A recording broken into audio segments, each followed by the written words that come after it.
So there will be no fire videos today. But what I am going to do is just walk for a long time, talk about Ukraine and how it's going to affect the rest of the world. Well, you guys get to see the American River as I'm taking a river walk. So I'm going to talk global politics a little bit, except for one country that shall not be named because I want to be able to go back. So, the Ukraine War. The Ukraine War began in 2014 with the overthrowing of the president that was democratically elected there. And then the CIA installed a guy named Zelensky, who would be a lot more friendly to business interests in America. Most of which being the oil companies, the oil corporations, and the military-industrial complex, the guys who make the guns, the guys who sell the tanks. So, Ukraine is not a part of NATO, which is the North Atlantic Trade Organization. Many of the countries in the West are a part of this. And Ukraine was supposed to be a buffer between Russia, which is now the Soviet Union, or it might be Russia again. I'm not sure. It moves around a lot. So Ukraine used to be part of Russia, and half of Ukraine supported Russia. You know, they supported Russia. They spoke Russian. So what Zelensky started to do was just kill them. He was just killing them, and this was before the Putin invasion, which happened about a year ago. So, this also has to do with the Nord Stream pipeline, but we'll get to that. The United States, for the most part, and NATO decided to put a whole bunch of defense systems and military personnel right on the border of Russia and Ukraine.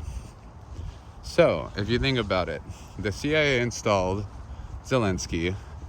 Zelensky is killing all the people in Russia.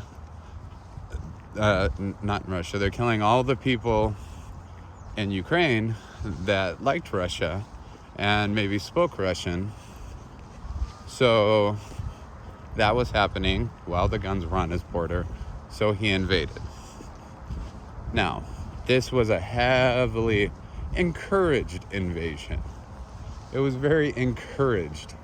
Like, they wanted this war to happen. Why did they want it? Especially because of the Nord Stream pipeline. And America has blown up the Nord Stream pipeline. This has been proven by one of our most renowned journalists in the United States, a guy named Seymour Hersh. It was proven that we were the ones who bombed the Nord Stream pipeline. So we bombed the Nord Stream pipeline in order for Russia not to be a player in the world when it comes to selling oil. So, the Turkish saw this, and they knew that it was America who blew up the Nord Stream pipeline. So then Turkey made the Turk Stream pipeline, and now Russia is using that. And America and the West is starting to get a little nervous because Turkey has an enormous military. And they're not one to be easily invaded. So, Ukraine. What's going to happen with this Ukraine war? For one thing, the West wants it. Yeah, the West wants it to go on forever. Why? Because they'll sell more guns. Because they'll find more ways to exploit the oil out of the country. Who does this hurt? Well, for one thing, a lot of people aren't getting oil. And a lot of people aren't getting wheat. Wheat it's with globalization, with the entire world having the economy kind of work together. So one person makes apples, then the other person makes, I don't know, salt, and then the other person makes computer chips. The other person has the element for the computer chips. So it all moves around like that. So when one country kind of gets kicked out of the loop, like Ukraine and now Russia, it throws everything in a big shit show. So who's going to hurt the most from this? Not California, which is the fourth largest economy in the world and the fifth largest exporter of food and I think one of the top 10 exporters of oil. So California is not going to get hurt. California will be okay. We make a lot of our stuff, and we do have a lot of leverage when it comes down to what we produce. And this year is going to be a very, very prosperous year because we had a lot of rain, which means a nice big spring, which means a lot of produce and all the stuff. Now, who is the Ukraine going to hurt? It's going to hurt Europe because they have to pay twice as much to heat their house. It's harder for them to get food. But who's really gonna hurt are countries that that are poor. Countries that might rank in like 240th, 250th when it comes to prosperity in that country. Countries where over 70% of the population is filled with poverty, are people who have poverty. They're the ones that are gonna hurt the most. When things are starting to get bad in America, that means every other country is going to start hurting bad. And we are on the brink of World War III. And many countries are on the verge of complete craziness because of how rough things are getting. Why is this all started? Fucking Ukraine. What does Ukraine matter? Why are we doing this? For fucking oil and to fucking sell guns. That's why we're doing this. That's the only reason. The people who make that money could give two fucks about all the people, probably the billions of people around the world who are affected. This could lead to World War III. This is a serious situation.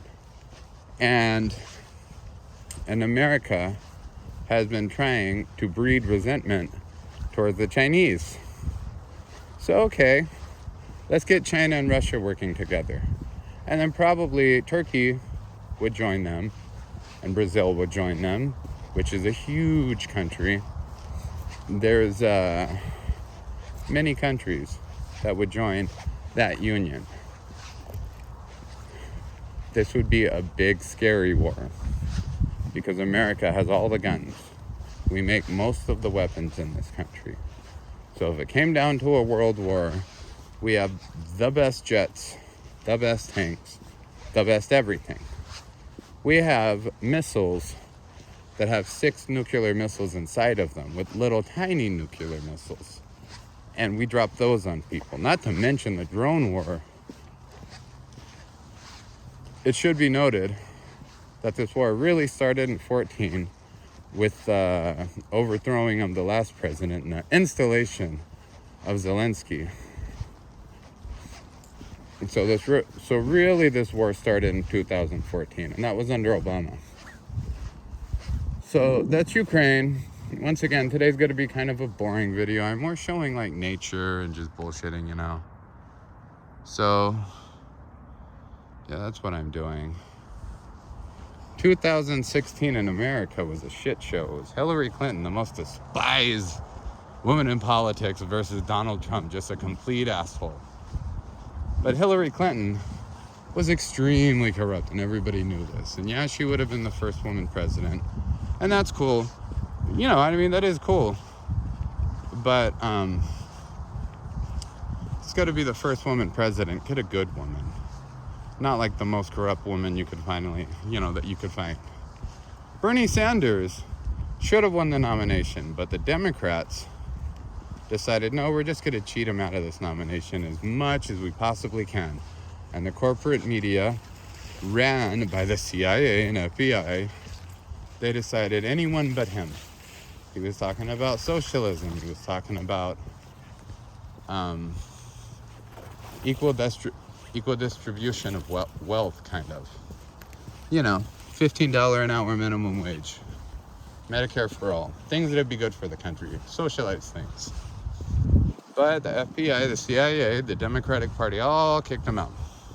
So then we got Hillary Clinton, the most corrupt woman in politics. like really bad. So, man, and it sucks that Bernie didn't get it. And he was so close to getting it, but they just kept cheating him and cheating him and cheating him. They were just doing everything they could to keep him away. So Hillary got it. And then we had Donald Trump. And he was a complete asshole, but you know, you had to vote for Hillary, even though you hate her, because otherwise we'll get Donald Trump, and you can't do that. And that's what she ran on. She ran on, well, at least I'm not that guy. And then we had Donald Trump, and Trump didn't get us into a war with Ukraine. I don't know what that's all about, but I do know that Russiagate was complete bullshit, as proven by, I think it was Matt Taibbi, another one of our country's best journalists. So,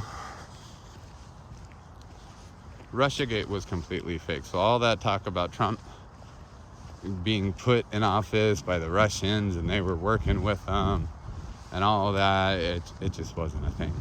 I think there was one small like troll farm with like 10 grand in it by accident or something like that. And that was that. Now this whole time the FBI had gotten control of Twitter. They would send lists out to the Twitter employees of people they should ban every day.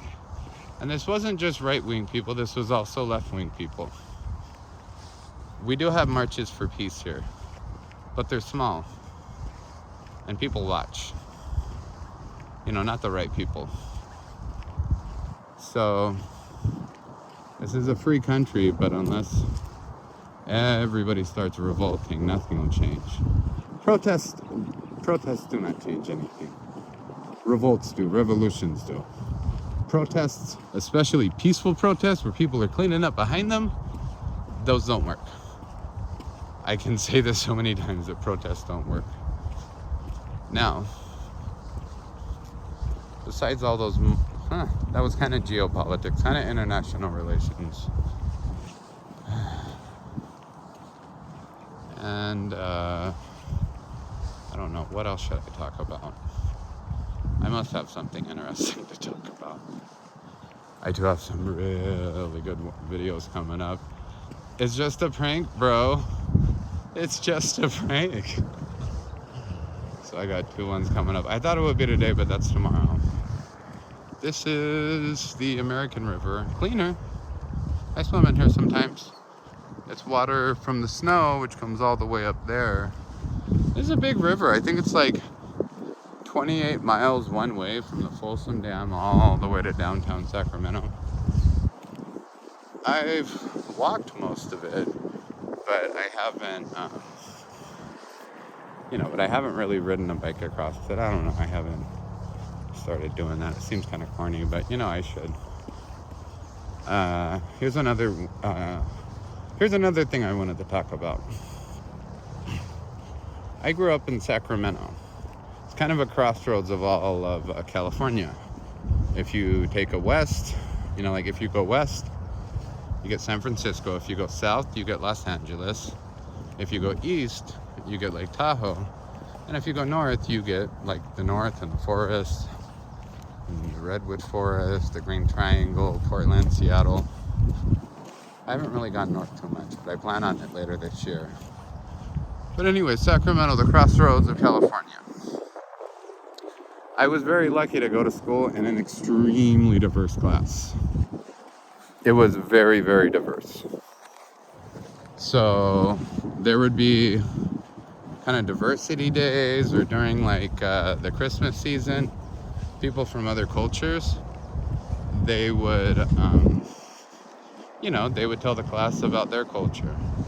So I would go there and I would learn about Kwanzaa and like Diwali and like all those different kind of religions and different kind of cultures. And you learn to kind of live with all of that and kind of grow up with so many different perspectives. And I kind of feel lucky that I was able to do that, because I think in most places around the world, it really isn't like that. I think people in China, they go to, elementary school or primary school, and it's mostly Chinese people. Where over here, it's like there's a Chinese person in your class, an Indian person in your class, like 2 white kids, 2 black kids, 2 Mexican kids. I think there was an African kid in my class. Yeah, like it goes all over the place. There was so many. But it's cool, the way you grow up. Because when I was in elementary school, my best friends, Patrick, he was Mexican, and Terrence, he was black, and these were my best friends in primary school. And yeah, most places around the world don't have that at all. So it's a trip. Yeah, it's a trip knowing that. I wish I would have known some more languages, come to think about it. But I do know a bit of Spanish. I mean, enough to kind of push it along, like more than just greetings. I'm doing Arabic right now, but it's hard. I'm trying to get all the lyrics down for Basrahatu, Azikrayat. So I'm trying to get all the lyrics to that. That would be cool to know that. It just would. Yep, still walking along the river. Or maybe I should just point it this way instead of like that way. And now that is Sacramento State. That's the state college. They're not as good as the University of California's, like UCLA and UC Davis, or UCSF, which is a really good one, especially for political science. But yeah, this is Sac State. This is a huge compound. It's basically the length that I just walked and then some, because it goes all the way to the back. So I figure I'll go all the way up to the bridge, poke the phone over so everyone can see, and then I'll be done with it. Let's see, I haven't really been watching any TV or movies. I like that one movie, Your People, or You People, with the white guy who married the black girl. That was pretty funny. But like, oh shit. And I can't do movie reviews. Nobody cares. I've been listening to a lot of local music still, even though I am 23 again. I still like to keep up with like modern music. So I'll go through like, the new releases for hip hop every couple days. And out of like the 10 new songs, I'll find like one that's really good and just play it way too much. Kind of like when I find something I like to wear, I'll just wear it and I'll wear it out. So, almost at that bridge. That's where I'm headed. Because that's like pretty close to the car. Once I get over this pretend Golden Gate Bridge, which is probably called University Bridge or something.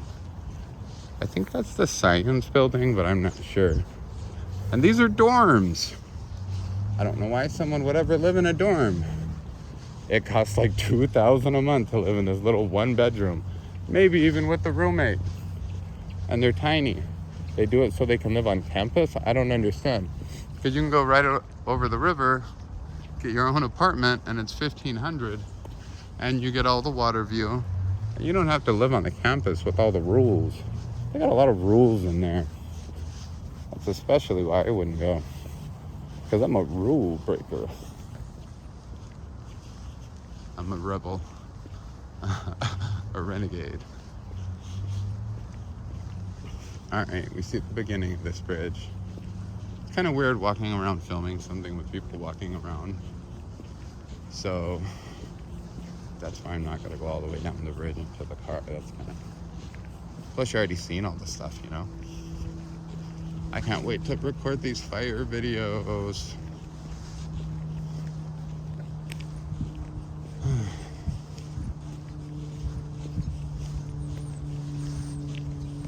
It's not often that I could just shut the fuck up.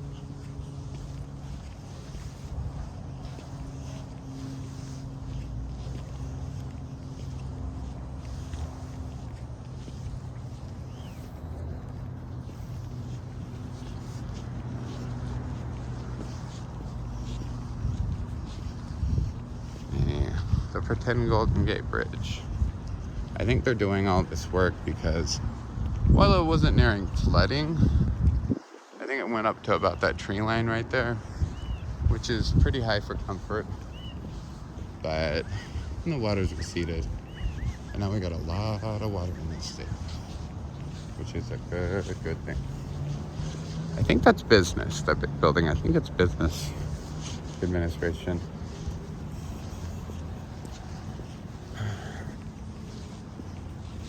World War III is upon us.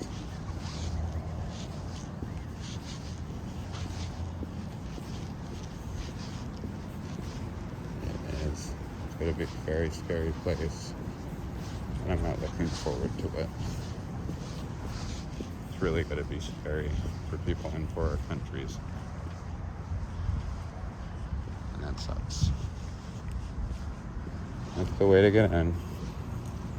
I don't know, kind of a boring campus. This is the bridge. This is more of a walkway for college students to like ride their bike over or walk. I've never seen a car on here. It's not like a car path, although a car would be kind of awesome going over here. But there are other bridges. Let me get to the middle of this. Then I can turn this off. 22 minutes.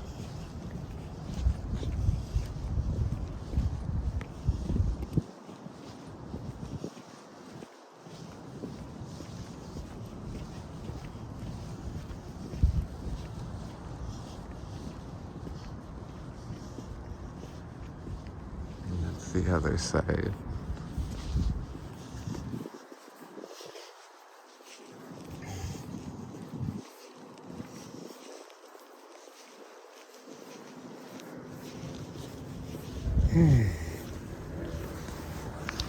Now I gotta hold this with two hands.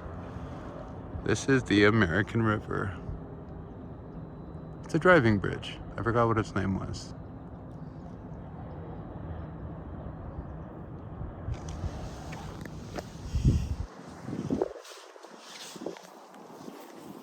Well, that's it for me. I think you guys have heard me bullshit for more than long enough. More videos tomorrow.